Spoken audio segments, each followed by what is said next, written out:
Саламатсыздар. Бүгін біз юбка тігуді үйренеміз. Прямой, простой юбка тігеміз. Артында отрезі бар. Ол үшін біз лекаламызды алып, базовый клёнкаға немесе калькаға түсіріп аламыз. Белден бастап керекті ұзындықты түсіріп аламыз. Мен кішкене бір ұзындық керек маған. Осы жеткілікті астын соза салам. Матаның үстіне тігіп соза салам. Сіздер де осылай жасасаңыздар болады. Егер олай маған ыңғайсыз десеңіздер, онда ұзын клёнка немесе калька алып сызсаңыздар болады керекті ұзындығыңызды. Енді біз белдің сызығынан бізге қанша сантиметр төмен керек. Әртүрлі болады ғой юбкалар. Низкий посадка, средний посадка сияқты болады. Сол үшін мен стандарт юбканы белдің өлшемінен 5 сантиметр төмен түсіріп, 5 сантиметр. 5 сантиметр өлшеп, осыдан төмен түсіріп, дәл осы жерден қырқып аламын. Белге қойып қоям 5 сантиметр деген. 5 сантиметр деген белгі қойып, осы жерден бастап сызып аламын. Вытачкаларын дәл солай сызып аламыз. Дәл мені белгіге қойдық. Осы вытачкаларын сызып аламыз, қай жерге дейін бізге керек. Шеткі сызықты сызып аламыз. Және алдын осылай қойып, вытачканы сызып аламыз. Ошы қайда келеді сол жерге дейін. Және шеткі сызығын осылай сызып аламыз.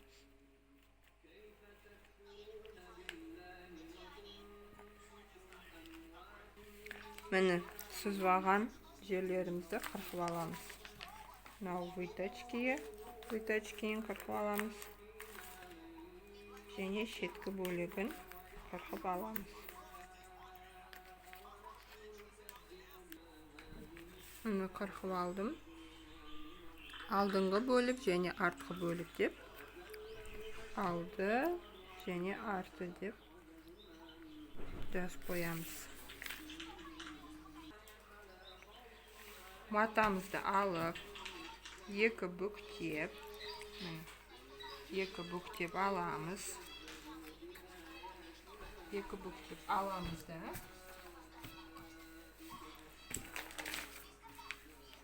Алдыңғы бөлікті бүктелген жағына, алды деп жазып қоям, алдыңғы жағына. Ал артқы бөлікті кромка бар жерге қоямыз.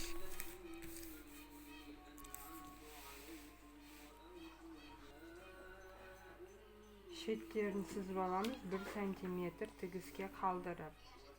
Жоғарғы жағынан 1 сантиметр қалдырып сызып аламыз. Шеттеріне 1 сантиметр қалдырамыз. Вытачканы сызып аламыз. Және юбкаңыздың ұзындығы 70 сантиметр болса, түзу етіп төмен қарай сызып аламыз. Ал артқы жағына келетін болсақ, 1-5 сантиметр артқы жағынан қалдырасыздар. Пройманы кесіп тастайсыздар, кромкасын кесіп тастайсыздар. Және дәл солай қырқып аламыз.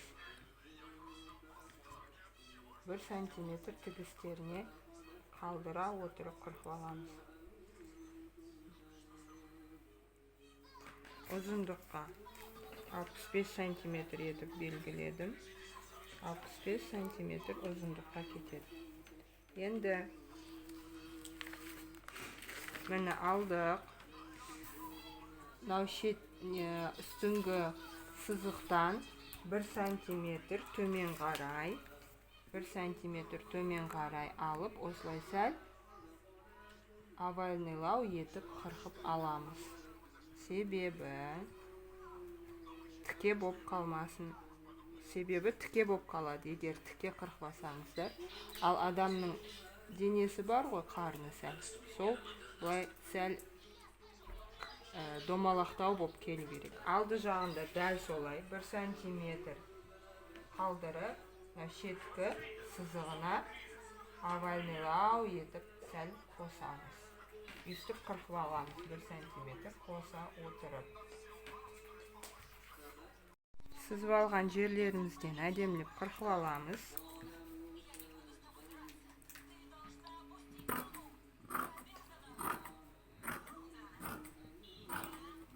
Егер сізге юбка зауженный керек болса, астына қарай 2-3 сантиметр сызып қырқып аласыздар. Міне бұлай. Зауженный керек болса, маған прямой керек. Сол үшін мен түзу етіп сызып алып қырқып аламын. Ал егер трапеция керек болса, бөкседен бұлай қарай ұзындыққа дейін трапеция етіп сызып аласыздар. Түсінікті ғой, я?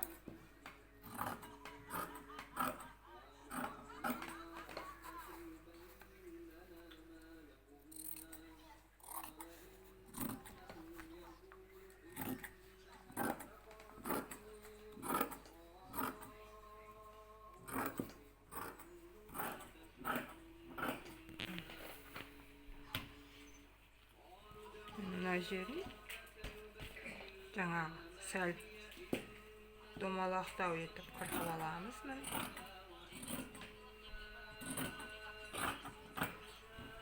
Сәл мынандай не дейді, доғалдау болып шықты.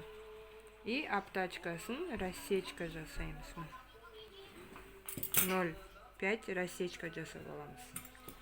Артқы бөлікте дәл солай доғалдау етіп қырқып аламыз. Себебі адамның іші болады ғой, сол себептен плоский емес қой адамның іші. Сол үшін керек осындай овальность. Енді ұзындыққа келетін болсақ, әрдайым 4 сантиметр, 5 сантиметр қосып отырыңыздар. Ұзындыққа любой киімді. Өзгеру мүмкін, мата өзгеру мүмкін, ұзындықты өзгертуіңіз мүмкін. Дұрыс емес расчет алып қалып қысқа болуы мүмкін. Сол себептен әрдайым 4-5 сантиметр ұзындыққа қалдырып отырыңыздар.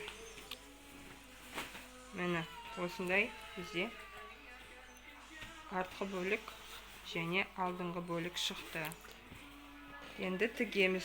Ең бірінші 2 вытачкин тігіп аламыз. Артқы бөлікке дәл солай вытачкина рассечка қойып аламыз. Вытачки тігетін жеріне. Мына жерде 5 сантиметр артық сыздым ғой, соны замок тігетін жеріне шейін примерно 15-20 сантиметр қырқып тастаймыз да. Мынау біздің қайырып тігетін шлицамыз немесе разрезіміз болады. 1 сантиметр тігіске қалдырып, осылай алып тастадым, 15-20 сантиметр. Мына жерден тағы да қырқуымыз мүмкін. Шлицейімізді білмейміз, қандай істейміз. Жоғарыдан істесек те болады. 20-25 сантиметр стандарт негізі шлицеймен вырезге. Әркім әртүрлі жасайды. Тағы да ұзартсаңыздар болады. Оны тігу барысында көреміз. Бірінші вытачкиларын тігіп аламыз. 4 жағының вытачкиін тігіп аламыз. Мынау жақтағы вытачкиді келесі жаққа ауыстырамыз. Мынау неге рассечка жасаған жерінен және мынау ұшынан ұстап тұрып осылай сызып жібересіздер. Белгі қойып, міне. және де мынау да дәл солай. Арт жағына осылай белгі қойып аламыз. Ұстап тұр. Міне, белгі шықты. Дәл осы белгінің үстінен тігеміз қазір. Мынау засечка жасаған жерімізден осылай тігіп аламыз. Енді осындай полоска қырқып аламыз. Жалпақтығы 7.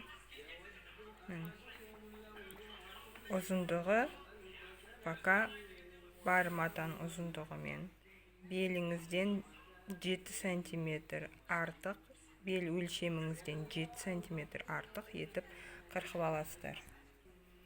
Міне осындай. Жалпақтығы 7 сантиметр. Бұл поясқа керек, юбканың поясына. Бұны дублирин дейміз, немесе флизелин деп, екі бүктеп, үтіктеп аламыз. Енді выточкаларын тігіп аламыз. Бүктейміз. Рассечкадан сәл ары алып, сызған жерімізге дейін закрепка жасап тігіп аламыз. Басқаларының бәрін дәл солай тігіп аламыз. Бүктейсіздер. Бүктеп, белгілеген жеріне дейін тігеміз. Закрепка жасап аламыз да.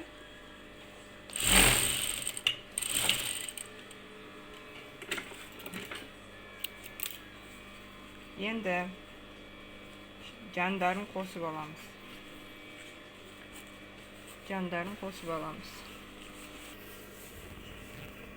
Бір-біріне оң жақтарымен беттестіріп алдым мұны. Қолмен көктеп, екі шетінен қолмен көктеп,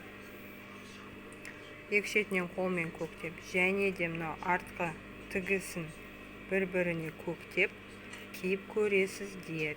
Егер дұрыс болса, сіздерге шақ болса, онда кәдімгі тігіспен тіге береміз. Ал егер кең болса, қанша сантиметр кең, сол сантиметрге кішірейтіп тігесіздер. Қазір мен екі шетін қосып тіге берем.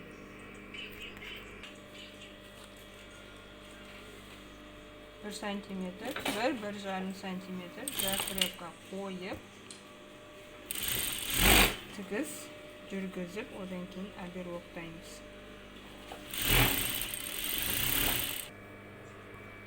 Екі шетін тігіп алдым, оберлоктап, үтіктеймін. Бір жағына қарай оберлоктаймын. Жұқа мата болса, егер қалың мата болса, ашып оберлоктайсыздар. Ал енді артқы бөлігін бірінші оберлоктап аламыз. Артқы тігісін бірінші шлицеға дейін, немесе отрезге дейін, отрез болады мына жерде.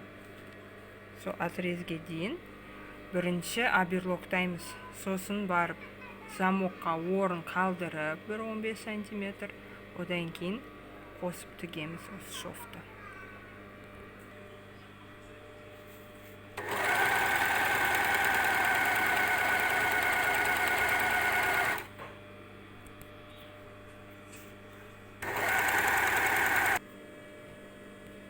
Міне оберлоктардың шетін, екі шетін және артқы тігісін оберлоктап алдым. Бұны енді ашып, жақсылап үтіктеп аламыз. Басқа түспен неге оберлоктады деп ойлап отырсаңыздар, әрине әр түске өзінің түсімен оберлоктау керек, өзінің түсімен тігу керек. Мен сіздерге үйретіп жатқандықтан оберлогымда қандай түс бар, сол себептен сол түспен көрсетіп жатырмын. Сол себепті әр матаға өзінің түсімен тіккен дұрыс. Жалпы бірақ өзіме аберлоқтағанда өзіме тіккен кезде басқа түспен аберлоқтағанды ұнатамын. Ерекше болған ұнатамын. Сол себепті өзіме тіккен кезде әртүрлі аберлоқтың түсімен тіге берем. Өзіме сондай ұнайды. Подушкаға қойып, ішке қарай тігісті. Міне, тігісі ішке қарап тұру керек. Ішке қарай қойып, үтіктеп аламыз. Барлық осы выточкаларын тігісі ішіне қаратып тігіп аласыздар. Егер белі кең болса, тағы да кішірейтсеңіздер болады. Шеткі тігісінен кішірейтуге болады. Выточкаларынан кішірейтуге болады. Үтіктедік выточкаларын. Енді шеткі тігісті үтіктейміз. Оны да осылай подушкаға қойып, оның да тігісі ішке қарай. Ішке деген ортаға қарай. Міне, ортасындағы сызық қой. Сол ортаға қарай міне жатқызып үтіктейміз. Барлық тігістер осындай болу керек. Ішке қарай үтіктелу керек. Сол себепті ішке қарай үтіктейміз деп айтамыз.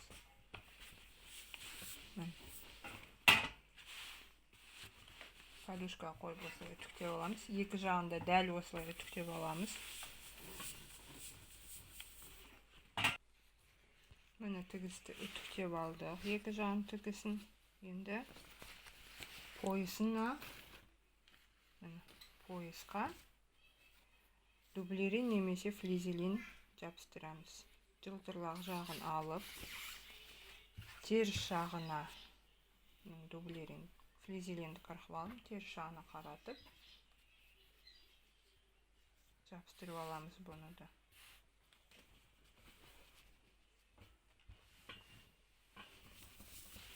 Жылтыр бет жағымен жабысады.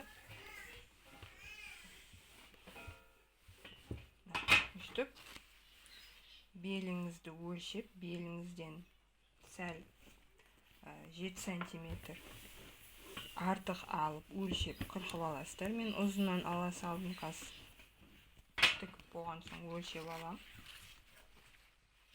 Өлшеп, артығын қырқып алып тастайын. Пока осылай жабыстырып алам.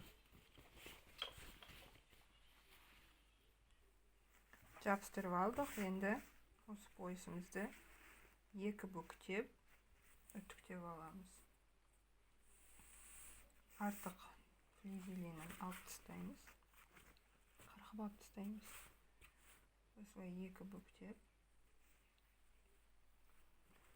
үтіктеп аламыз.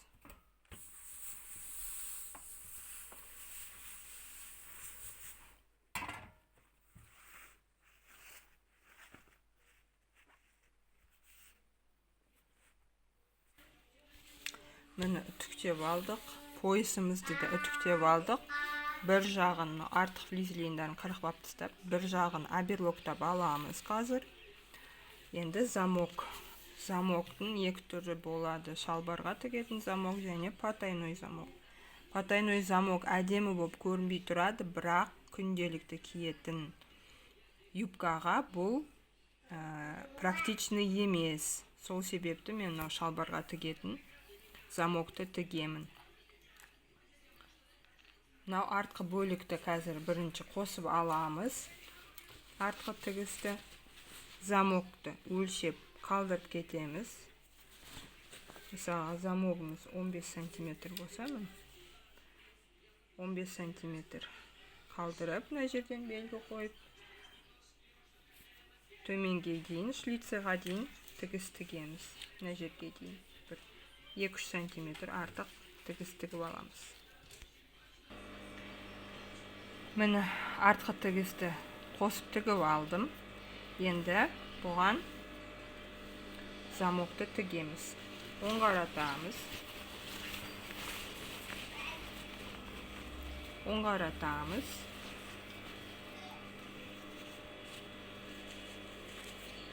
Замогымызды көктеп аламыз бірінші. дәл мынау шофтың қайырып бірдей етіп қайырамыз да бір жағын дәл осылай шетіне жақындатып тігіп аламыз. Екінші жағын мына шофты замокты жабатындай етіп тігіп аламыз. Қолмен көктеп тігіп аламыз. Міне инемен қыстырып алдым бірінші. Мынау бір жағы дәл замоктың шетіне келеді, міне шетіне. Ал мынау жағы замокты жабады. Сәл 0,7 сантиметр тігіс түседі. Қазір қолмен көктеп алам. Міне көктеп алдым. Бүйтіп жақындатып көрсетейін. Міне мынау шеті замоктың шетіне кеп тұр. Міне шеті замоктың шетіне кеп тұр. Ал екінші жағы 0,7 сантиметр замокты осылай жауып тұр. Қазір жерден дәл осы көктеген жерімнен шоф түсіремін. Ол үшін мен лапканы ауыстырам.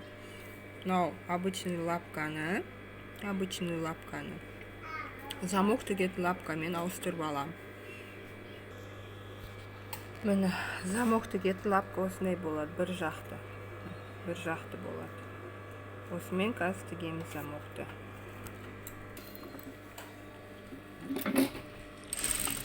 Закрепка қойып, шетіне тігіп аламыз. Бірінші тігісі шетіне 2 миллиметрдай қалдырып тігеміз осылай.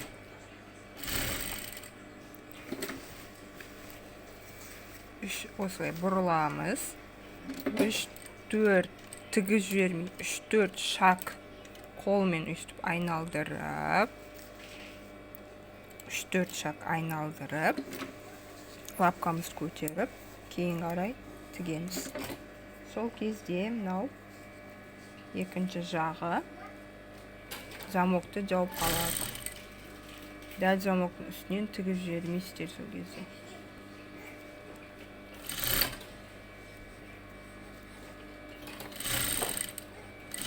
.07 где-то қалдырып тігіп жатырмын.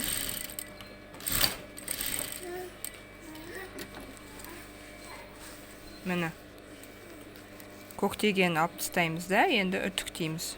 Міне осындай шықты. Замогы көрінбейді. Үтіктейміз қазір енді. Көктегендерін алып тастап. Замогын үтіктейміз және артқы тігісін үтіктейміз. Подушкаға қойып, үстінен жақсылап басып үтіктеп аламыз. Артқы тігісін ашып, екі жаққа қаратып тігіп аламыз. Үтіктеп аламыз. Тігісін екі жаққа қараттым, ішіне қолымды кіргізіп.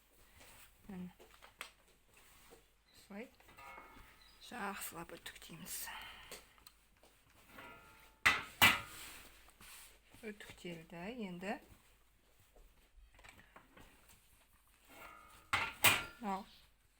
шлицинді немесе вырез. Оны теріс қаратып, оны да үтіктеп аламыз. Түзу болу үшін. Міне мен бірдей етіп екі жағын істеп алдым. Мына жақ пен мына жақ үстіңгі жағы мен астыңғы жағын бірдей етіп бүктеп, соны үстінен үтіктеп алам. Сол кезде біздің отрезіміз түзу болады. Міне замогын тіктік, үтіктедік. Мына вырезінде үтіктеп алдық, қисық болып кетпес үшін. Киіп көріңіздер вырезіңіздің ұзындығы қанша. Осы ұзындық сізге болса, обычно 20-15 сантиметр етіп тігет. Менікі 25 болды. Ыңғайлы болса осы, қалдырасыздар. Ыңғайсыз болса, тағы да 5 сантиметр қанша керек. Соған дейін тігесіздер, қайттан жалғастырып тігісін. Енді белін тігеміз, белін. Мынау поясымызды алып, бір шетін оберлоктап аламыз. Оберлоктадым, өлшедім, где-то бір 7 сантиметр артық етіп, 40 тастайым қалғаны, артығын. Міне белдің бір жағын, мынау жақтан бастап тігеміз. Бірінші мынау оберлоктанбаған жағын, мынау замоктың қайрылмаған жеріне, мынау оберлоктанбаған жерінен бастап тігеміз. Бірақ оған дейін мынау белдікті теріс қаратып 1 сантиметр тігіс тігіп аламыз. Сөйтіп оң қаратып бастап бұлай тігеміз. Мынау тігіс мына жерге түседі. Міне шетін тіктім. Міне осылай. Осындай болып шықты бұрыш. Енді осыны юбкаға тігеміз. Енді белін тігеміз. Мысалға, мен юбкамның белі 80 болды. Сіздердікі мысалға 75 немесе 85 болса, соған 3 сантиметр қосасыздар. Бұл язычогы болады. Мына жерінен қас тігеміз. Дәл мынау сызықтан тігеміз. Сөйтіп, бұлай тік 4 бұрыш етіп тігіп аламыз. Міне осындай етіп тігіп алдым. Енді мынау артығын қырқып тастаймыз. Міне қырқып тастадым. Мына бұрышын осылай аласыздар. 2 миллиметр жеткізбей тігіске. Сол кезде бұрышы әдемі шығады. Енді аударамыз. Міне осындай изучек шықты. Бұл жаңағы юбкамыздың шетінен шығып тұратын түйме қадайтын жері. Мына жерінен тігісі біткен жерден рассечка береміз. Сол кезде мынау тігісі идеально бейіп шығып тұрады. Міне рассечка бердім. Тігісі әдемі болып шығып тұр. Енді осыны белге тігеміз. Міне инемен қыстырып алдым. Енді 1 сантиметр строчка жүргіземіз. Белдегі жағы жоғарыда болу керек, ал юбканың өзі астында болу керек. Солай тігіп аламыз. 1 сантиметр тігіске қалдыра отырып тігеміз. Закрепка жасаймыз. Осылай тігіп аламыз. 1 сантиметр тігіске қалдырып. Міне тігіп алдық. Енді оң қаратып үтіктеп аламыз. Және мына замогын жауып тексереміз. Екі замок бір-біріне дұрыс келіп тұрма. Замокты жапқанда екеуі бір-біріне келіп тұр. Мынау міне язычогы түймеге қалдырған. Бірінші үтіктеп аламыз. Тігісін ішке қаратып, одан кейін үстінен строчка жүргіземіз. Подушкаға қоямыз. Тігісін міне ішке қаратып, ішке қарап тұрады. Осылай үтіктеп аламыз. Жақсылап үтіктейміз. Міне осылай жақсылап тұрып үтіктеп аламыз. Сол кезде тігуіміз оңай болады. Жоғары қарап тұру керек та, тігісі. Сол кезде белдіктің арасында қалып кетеді. Белін айналдыра осылай үтіктеп аламыз. Міне үтіктеп алдық. Енді мынау екі ортадан тігіс түсіреміз. Болмаса белдіктің үстінен 0,1-0,2 миллиметр тігіс түсіреміз. Сол кезде мынау жабылады міне беліміз. Ал мынау тігіс ішінде қалып кетеді. Міне осылай. Үстіп жабамыз.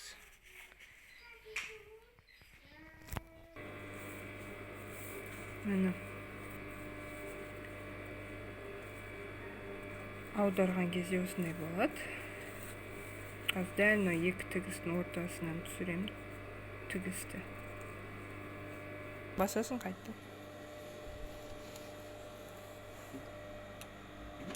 Закрепка жасаймыз. Асықпай жайлап отырып тігеміз. Тура сол тігістің, екі тігістің ортасынан тіксеңіздер, тігіс бары бөлінбей кетеді.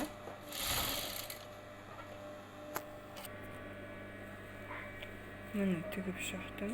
Тігістің, екі тігістің ортасынан осылай тіксеңіздер болады. Болмаса, тура белдіктің үстінен 0,1-0,2 тіксеңіздер де болады. Енді бұны үтіктейміз қайттан. Влажно-тепловая обработка жасаймыз. Пармен үтіктейміз, немесе марламен. Енді етегіне кірісейік. Егер отрез қылып қалдырсаңыздар болады, осылай ғана үтіктеп қоясыздар. Мына жерден закрепка бересіздер екі жаққа қиғашынан. Ал егер шлицы жасаймын жүрген кезде бұлай жабық тұрсын десеңіздер, оны шлицы дейді. Шлицы жасаймын десеңіздер, онда бір жағын үтіктеп, қайттан үтіктеп ашасыздар да, бұлай үстінен қиғашынан тігіс бересіздер. Сол кезде әрине мына жерлерін оберлоктап аласыздар, мына шетін бәрін. Сол кезде шлицы болып қалады. Мен сол шлицыйды жасаймын. Ашин вырез болса, осылай қалдырасыздар да, төбесінен тігіс ешқандай түсірмейсіздер. Қаласаңыздар болады 4 см тігіс түсіруге, 4-5 әдемі болып көрінеді да. Бұлай 1 см түсірмеңіздер, ол әдемі көрінбейді. Именно 4 немесе 5 түсірсеңіздер болады. Негізі төбесінен жоғары жағынан шлицы басталатын, вырез басталатын жерінен сәл қиғаштау етіп шов жасайсыздар. Мен қазір шлицы жасаймын. Мынау тігісті қайттан үтіктеп, бұлай қарай ашамын да, абыр тігісі осылай қалады. Және үстінен бұлай шов тігемін. Ал мынау шетін бәрін оберлоктап аламын. Қайырған кезде 2 см қайырамын.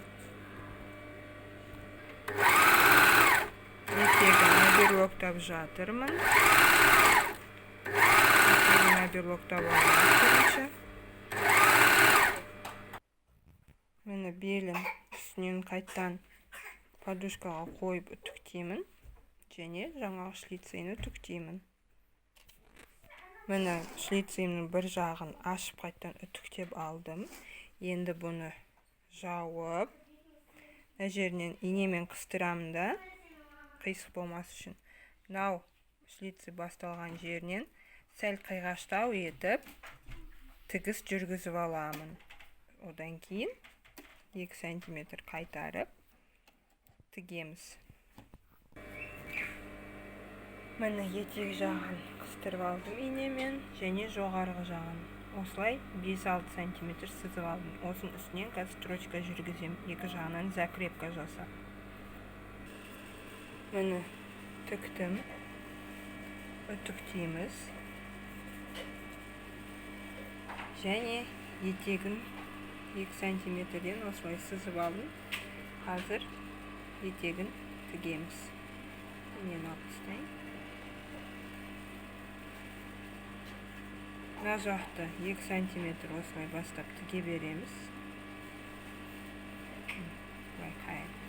Ал мынаны бірінші теріс қаратып, оң бетінің үтіктелген жерін бір-біріне қаратып, осылай үштіп тігіп аламыз. Сосын аударамыз. Сол кезде әдемі болады. Міне, оң жақ екеуін бір-біріне беттестірдім. Осы үтіктелген жеріне дейін 2 см тігіп аламын. Закрепка қойып. Осыны оң қаратам. Шлицыйдың оң жағы шықты. Осындай болады. Енді мына жерінен бастап мынау тігіп кете береміз ары қарай. 2 сантиметр етіп. Міне тігіп шықтым айналдыра.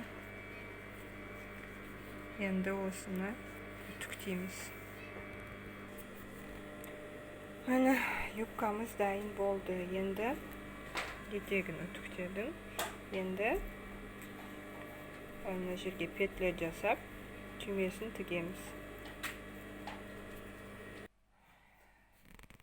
Петляны сызып алдым, белгілеп. Енді осыны тігем.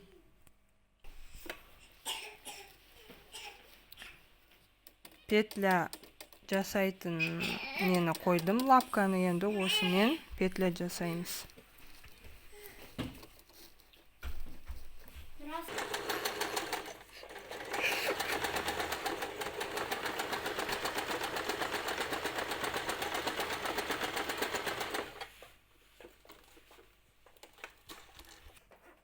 Міне юбкамыз бітті.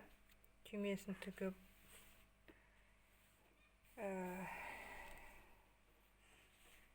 болдым. Түймесін тігіп, іші осындай болды. Міне юбкамыз осындай шықты. Қазір манекенге кигізіп көрсетемін. Осындай. Артық жіптерін бәрін алып тастайсыздар. Ол маңызды. Себебі артық жіптер тұрса, качественный көрінбейді. Киіміңіз артық жіптер жоқ болса, качествосы жақсы болады. Міне қыздар, юбкамыз тіккен. Мынау кофтамыз. Осындай әдемі юбка кофта тігіп үйрендіңіздер. Менің сабақтарым сіздерге пайдалы болды деген сенімдемін. Ұнады деген сенімдемін. Көргендеріңізге рахмет, үйренгендеріңізге рахмет. Сау болыңыздар.